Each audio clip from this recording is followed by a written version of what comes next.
Welcome to IGL Weekly, powered by the Connecticut School of Broadcasting. Give them a call at 1-800-TV-RADIO or log on to gocsb.com. We are tomorrow's broadcasters today. I'm Sean Brown alongside Eric Hauser and Darren Winberg. Week number 6 is in the books in the IGL. It is, yeah. Some good action today, some sloppy play as well. We'll get into that a little bit. What'd you think? Pretty much the exact same. All right, well, in the next 30 minutes, this is what we are covering for you. New Jersey finds himself in a dogfight, but can they stay undefeated? We'll give you the highlights. Also, can the ASI Panthers keep the momentum after last week's big win, especially without their head coach, guys? We'll have that coming up, and we'll answer that question for you.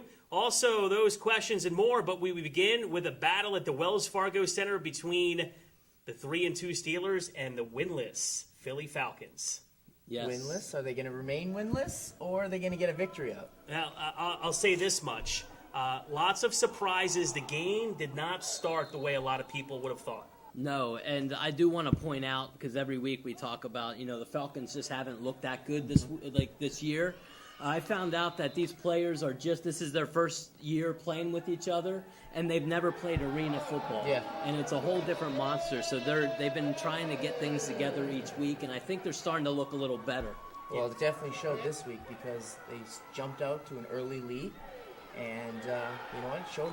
I was just going to say, were my eyes deceiving me? 2 early scores from the Falcons to start the game. Is that right? It was surprising. The Falcons came out and scored right away, and they looked real good. And Chris Pollard, their quarterback that came in last week, he looked good today. Yeah, and of course he relieved Julio Perez, who was benched last week, and they went with the hot hand. And how did he play this week, Pollard?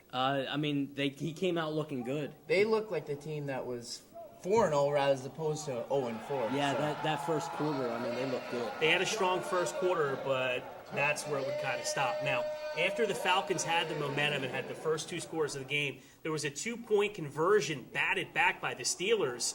And, of course, the Steelers returned that fumble back for a 2-point score of their own. Yeah.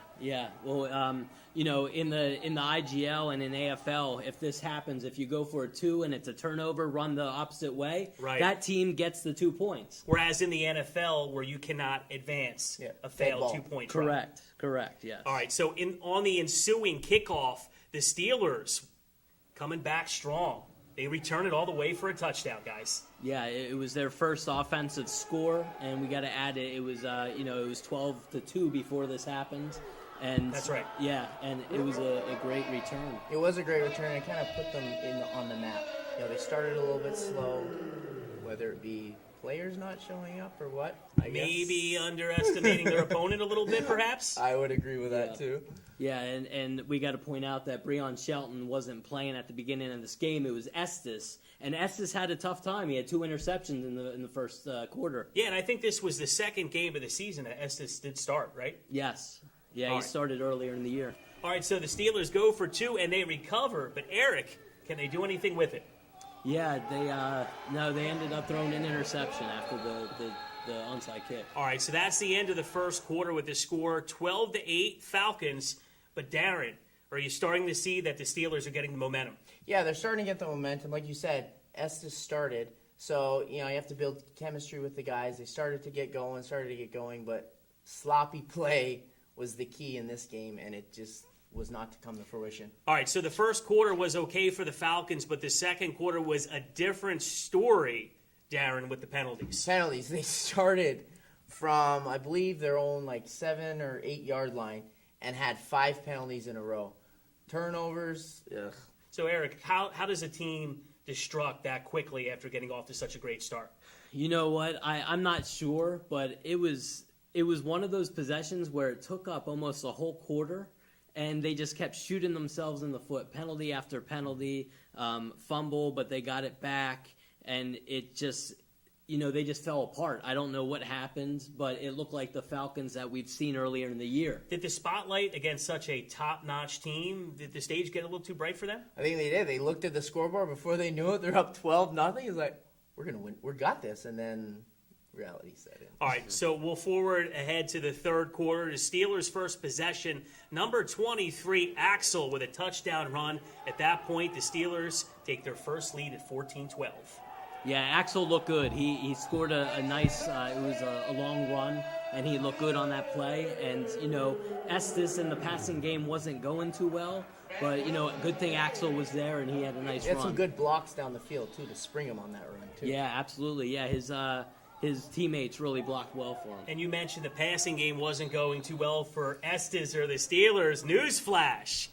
Breon Shelton, there's been a sighting. He showed up in the second half. Yeah, Breon finally came in. It was about a little over 4 minutes Not left. too shabby for the Steelers. No, Get him back. yeah, he this wasn't the first time he was late in a game, and that's what happened. But he looked good when he came back. He did. He got their offense jump-started and started taking off. Yeah, he stepped in, and that's what they need. I mean, he's definitely the best quarterback on this team, and you could tell as soon as he came in the game. All right, so in the fourth quarter, there was a safety for the Conshohocken Steelers. Boy, guys, does this game have everything or what?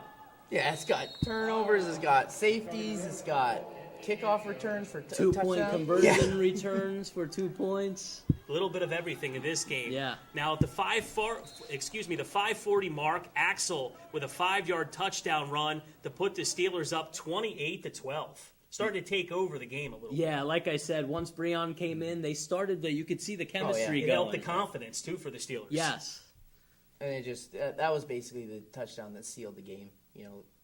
They tried to come back, but it was a little too late. Yeah, and Axel, that was his second touchdown of the game. He had a great game today. Outstanding. Have we heard his name called this year? No. I mean, he's one of those teams that don't run the ball that often, and they look good today. All right, so the final score was the Conshohocken Steelers 34, and they win over the Philly Falcons, who only had 12 points. 34 unanswered points by the Steelers. Got to be a tough one for the Falcons to swallow. Yeah, it is a tough pill to swallow, but they have some momentum. Brandon Walters, 2 touchdowns. Good young player, like you were saying earlier. They first team that's ever played all together, so they're coming up, trying to play as a team, right? Yeah, Brandon Walters had a great game. He had on all aspects of the game. He had a touchdown, first touchdown of the game.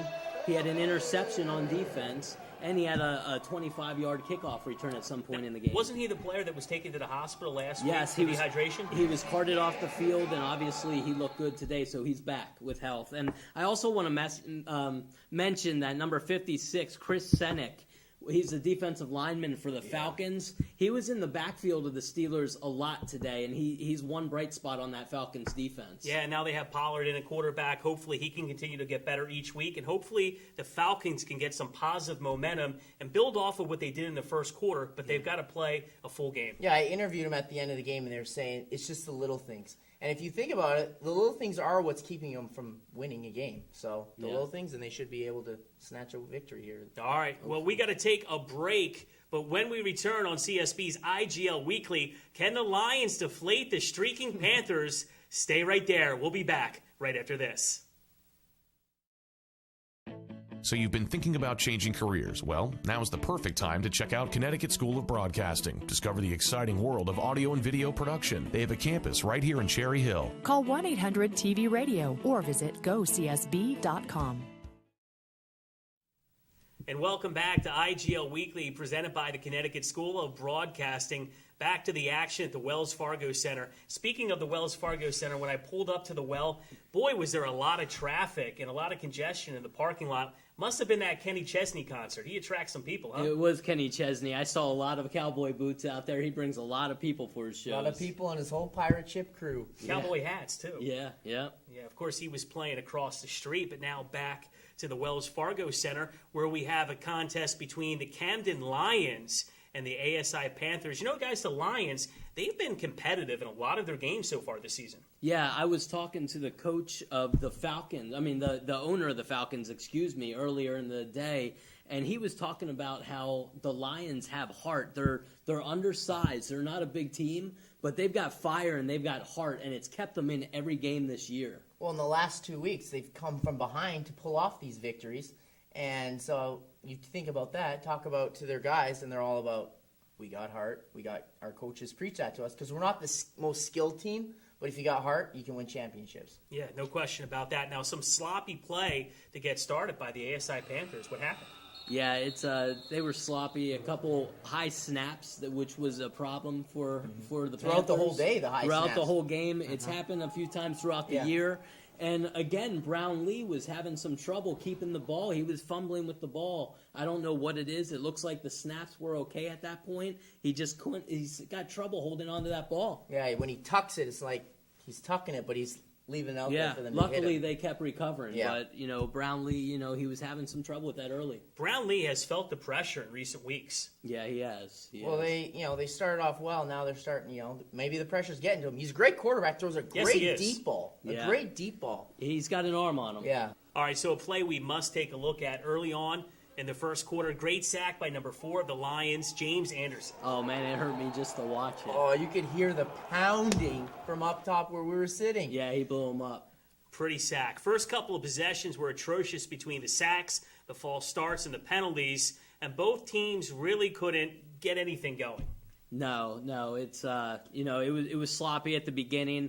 Finally, right before the first quarter ended, Cabasa hits Adrian Wilson for a nice touchdown to start the scoring. Now, you said it. The Lions started the scoring. Number 3, Adrian Wilson. Now, the second quarter, ASI claws back with a 40-yard touchdown straight to number 4, Norm Brown, to tie the score at 6-6. That Norm Brown, he has really been active in the passing game for the ASI Panthers. Yeah, he's a real quick receiver. And what a throw by Brown Lee. I mean, it was a great throw right on the button. Great catch by Norm Great Brown. catch. Yeah, it was like a one-handed catch. Yeah. He's very athletic, Norm Brown. And I believe that's his second straight game with a touchdown reception. Yeah. I believe he's the one that does the backflips sometimes. Yes, he does. You said it. He's athletic. More sloppy play. The Lions get picked off by the Panthers' number 2, Rob McGreer. Yeah, it's Cabasa made a questionable decision there, and McGreer made a good play on the ball. Should he have held on to the ball there? Yeah, he tried to fit in a nice little tight spot, but, they picked it off. Yeah, All but right. it was good defense. All right, so ASI scores a 1-yard touchdown to take the lead 12-6. And the botched 2-point conversion and spotting the Lions 2 points. Tell us about that. Yeah, it was a fumble on the 2-point conversion. Lions grabbed the ball, took it all the way to the other end, like the first game we were talking about. It seems like a lot of the games had that botched 2-point conversion or a turnover on the 2-point conversion in Week 6, Darren. Yeah, I don't know what their deal is. Maybe they're just not working on 2-point conversions, but you got to kind of figure it's the same thing as if you're in the red zone going for a touchdown. Like, he just stripped it, like you said, ripped it out from under him and just took off with it. And it happened in 2 of the 3 games today. All right, now we not skip the player for the Steelers. We Right. skip ahead to the fourth quarter with 3:50 left. A 12-yard touchdown pass, Cabasa to number 11, Terrell Lane, down the right sideline to give the Lions a lead, 20-18. You've heard that name, Lane, before. Yeah, he's a good receiver, and it was Yes, he a is. nice touchdown pass. Good play by Cabasa. Not as big as Terrence Casper, though. Right, that's true. His game is pretty big, though. It is, and he's quick and athletic. All right, so can the Lions hold on, Darren? That's the big question right now. They've got the lead. They've been got it. competitive in all their games. Every game. No. All right. So immediately, number 30, Foxworth. Next play answers with a 48-yard kickoff return for a touchdown to preserve it and seal the deal. I shouldn't say preserve it because it gave them the lead and seals the deal for the Panthers. Final score, ASI Panthers 24-20 to improve to an outstanding 5-1 record on the season, guys. Yeah, and Foxworth is electric. We've talked about him all year. Very exciting player to watch, and it was a great return by him. Is he their team MVP over Chris Brownlee? I think it's very close. Both of those players are playing really well. Yeah. I mean, it's tough because Brownlee is the general of the offense. Yes, he is. So I'll give the nod to Brownlee. Yeah, I would probably agree, but they're right up there. I go Foxworth. I really think he has really been the guy to really balance their offense. Yeah, well, I can see both sides. Well, he of gives it. them the weapon, so I could go with you, but you got to get the ball to him. And not only is he good in the running game, he's good in the passing game, and he's Special also good on teams. special teams. Yes. And he So, does, yeah. He's that's a great player. Yeah, he is. Yeah. All right, now big win for the ASI Panthers in the absence of their head coach, Bill Mathis, who wasn't here for this game. Yeah, he wasn't. He was in Chicago for business, I believe. Missed the game, and you could kind of tell by they came out sloppy, and that might have had something They to do were with missing it. their head man. But Darren, what does it say for for the ASI Panthers that they could rally without having their head coach. It says a lot about the team. It does. They're a team to be reckoned with. They're 5-1, a game behind the Bulldogs, but they are, I'd say, the second best team in the league, and they were up 18 points on the Bulldogs, so they're definitely neck and neck right there against the Bulldogs. Are they really the number 2 team behind the Bulldogs in the IGL right now? I think so. I would put the Hornets and the Steelers up there as well, but I think the Panthers have some good talent on that team. What do you think, Darren? Yeah, definitely. 1A and 1B. Like you said, they were up 18 on the Bulldogs, and just their defense gave it up. They technically could be 6-0. Right. Now we mentioned that Camden has been competitive in a lot of their games. They play close. They play really tough. Very gritty. Apparently, at the end of the game, this was a tough loss for them. Now, our colleague, CSB's Nicole Rodney, tried to get an interview with some of the players on the Lions following the game, but she was unsuccessful at doing this. Apparently, there was some team turmoil. Yeah. There were some words exchanged in the locker room. It was pretty heated from what I hear. Security was involved. Yeah. We hear that Wells Fargo Center security had to be involved. Now, could it be one of those things where they were just frustrated that they let that one slip away, Darren? I would like to say I hope so, but hopefully no dissensions in the ranks. Yeah, there. that's the thing. Because like you said, they're a good young team. They're up and coming. They've been competitive in every game, and you know what? They could make a run in the playoffs. You get a break here or there. They could. The record's 3-3. They could be 4-2, 5-2. Do you think they're a playoff team? Will they get in? They might. They might, just because they're in every game. If they change a few things around, tweaked. I do agree that they were probably frustrated. This was a tough loss. They're competitors. This stuff happens sometimes. A lot of times we don't hear about it, but it happens. I do think they need to start winning some of these closer games, though. Yeah. And that might be the difference in whether they get in or don't get in. That could turn around their season, absolutely. Yeah. All right, we'll see what happens. Final commercial, but coming up, a pair of wide receivers have big games in an offensive shootout as CSB's IGL Weekly continues right after this.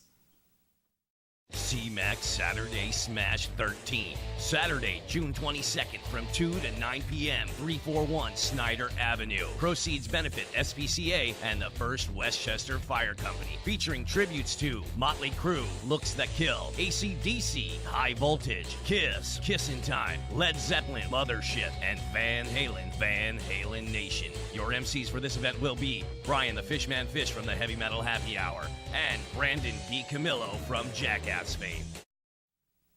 And welcome back. Final segment of CSB's IGL Weekly. Guys, it's time for the IGL Showcase Game of the Week. Yes, I love this point of the show every week. Yeah, Bulldogs Bucks this week. Great game.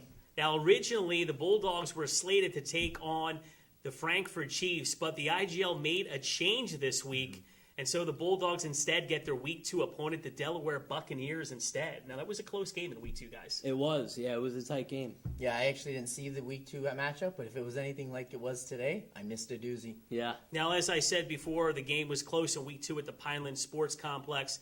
This time, the Bucks get a rematch, and this game as well was another close contest, Eric. Yeah, it was. And, the Bulldogs started off looking good again. And, Chris Childs came in near the goal line. And, he's going to be running plays like that. A lot of Wildcat formation for the Dogs in this game. Yeah, I talked to Coach Turk about it. I'm like, what do you bring in this Wildcat? They had 2 weeks off. They had a bye week, and then they had the win.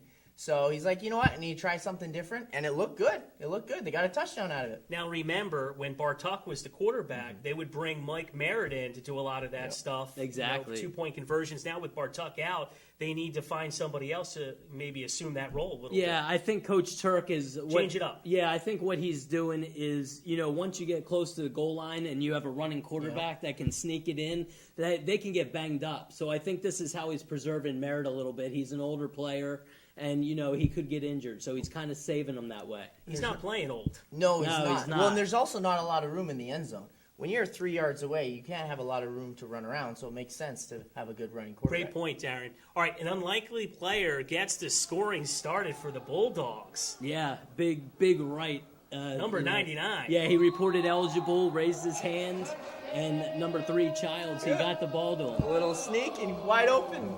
Yeah. Probably the last player I would have figured would have scored a touchdown this game. Yeah, now, the Kareem Wright, we mentioned earlier in the season, he was a Harlem Globetrotter. He's 6'10", 420 pounds. Some athletic ability there. Yeah, he bragged after the game a little bit about, if you throw him the ball, he's not going to drop it. Now, come on. If you were an offensive lineman and you scored a touchdown, wouldn't you brag? Absolutely. He's like jumping up, getting a rebound. Absolutely. All right, with 3:03 remaining in the first quarter, number 3, the aforementioned Eric Childs intercepts Hobdy off a deflection and returns it for the Dogs score. At this point, 12-0, New Jersey's on a roll. Yeah, Fast Lane Childs, he had a great game today. He was all over the field doing different things. What a great interception return. Living up to his nickname there. He was living up, and with that 12-0 score, you're like, okay, the route's on, game's over, right? No question about it. All right, so now the Buccaneers, they're a good team as well. They answer with a touchdown from Hobdy to number 1, McBride. This was a pretty pass and a pretty catch, Darren. Yeah, he's got some speed, cut down the line, cut in and out, and just floated up. Nice catch. Yeah, and a big game for McBride, too. Yeah, 3 touchdowns. Yeah, it was a great pass by McBride. By Hobdy. Great pass. He threw some good passes today. Oh, man. It's funny you should mention that because I was thinking the same thing. This guy throws a tight spiral. And you know what I noticed is he wears one glove on his right hand, and he actually throws with the glove. He must be more comfortable with it.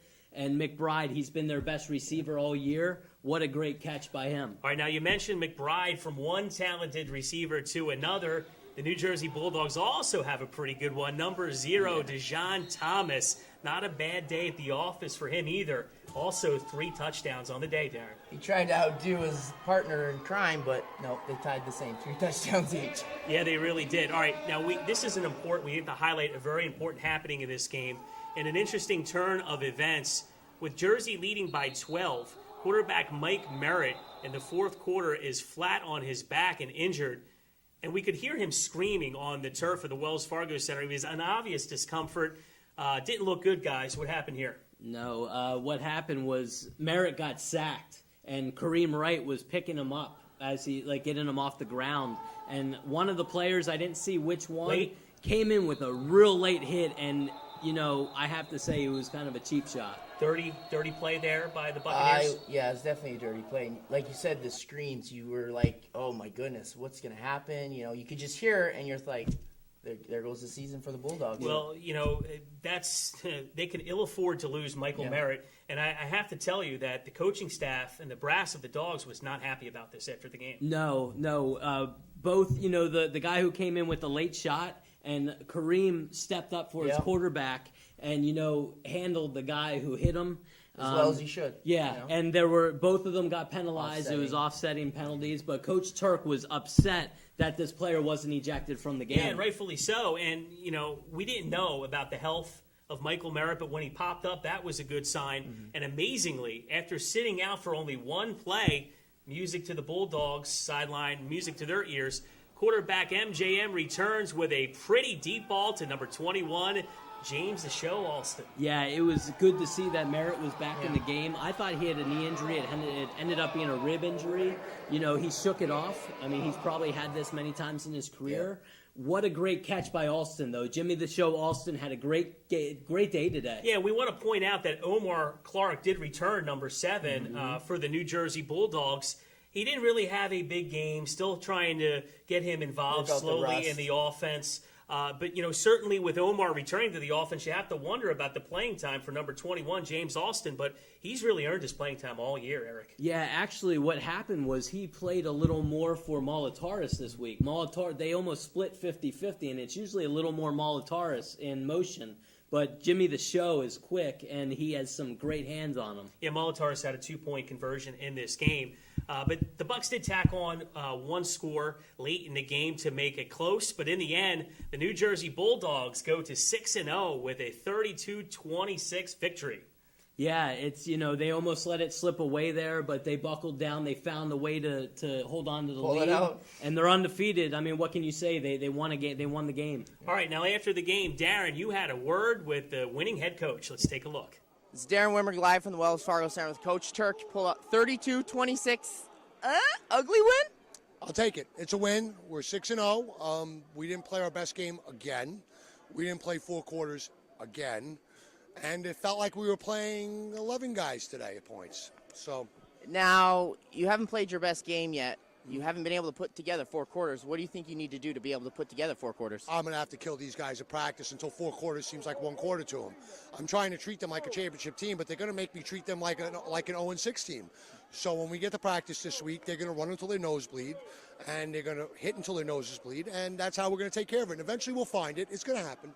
All right, so there you have it, Coach Adam Turkle. Another Bulldogs victory, but it was the not-so-special teams for the Bulldogs on kickoff coverage, especially in the first half, guys. Yeah, in the first half, it seemed like the Bucks, when they returned the kick, they always ended up past the 20-yard line. It was kind of... At least towards midfield. Yeah, and that's a short field for them to work with. Did it look like they were able to correct this in the second half, Darren? Yeah, they did correct it in the second half. Coach Turkle lit a fire under them because I don't think they started anything better than the 17-yard line in the second half. Yeah, Right. if that. Yeah. All right, now the Dogs aren't perfect, but their record certainly is. They are now 6-0 on the season, and the Dogs hold a 1-game lead over the ASI Panthers in the Gladiator Division as we get a little bit closer to that time of year that we all love, playoff time. Yeah, and they Playoffs. also hold a tiebreaker. Not playoffs. Yeah, they hold the tiebreaker over the Panthers also. So, if they get a couple more wins, they're close to locking up their division.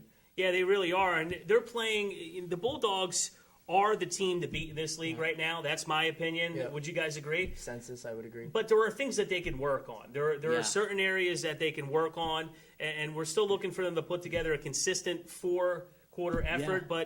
But things are going really well for them right now, and they want to continue to have the momentum carry forward. And the great news is that Michael Merritt seems to be okay. Yeah, that's good because they do need him. He's a great quarterback. But like we've said it all year, they have yet to put a full game together.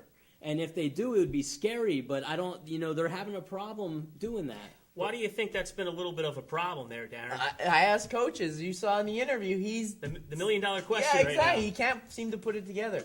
But I think a win like this, it's good because they've been tested one time this year. And here's the thing: as they continue to win, that target gets a little Yeah. bigger. Teams are gunning after them. Yeah, Everyone, it's their championship, as Coach Turkle said. everybody now. What I hear, everybody wants a piece of the Bulldogs, as well as they should. I mean, they're the best team in the league. Everyone's saying they want a piece of the best. And that's a good thing because it's all about competition, right? Yes, it is. Yes, it is. All right, so we're just about out of time. For my co-host Eric Hauser and Darren Winberg, my name is Sean Brown. We will see you next time on Connecticut School of Broadcasting presents IGL Weekly. As we leave you today, we invite you to take a look at the top plays of the week. Thanks for watching, everybody.